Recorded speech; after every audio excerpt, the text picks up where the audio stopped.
Downtime costs more than most businesses realize.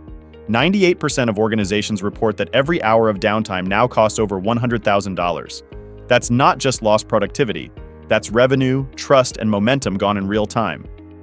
Victor Liu, president of Link High Technologies, puts it clearly: reactive IT solutions trap businesses in cycles of crisis, while proactive management transforms technology into a reliable engine of growth. For years, companies leaned on break-fix services, calling for help only when something broke. It felt cost-effective. No contracts, no ongoing fees. The problem? Every outage brought new costs, more delays, and rising frustration. You're always reacting, never progressing. Managed services flip that script. Instead of waiting for something to fail, proactive monitoring keeps systems healthy, secure, and aligned with business goals. It's predictable, strategic, and scalable, turning it from an expense into a driver of performance. Studies show that shifting to managed services can cut IT costs by up to 45%, while improving efficiency by 65%.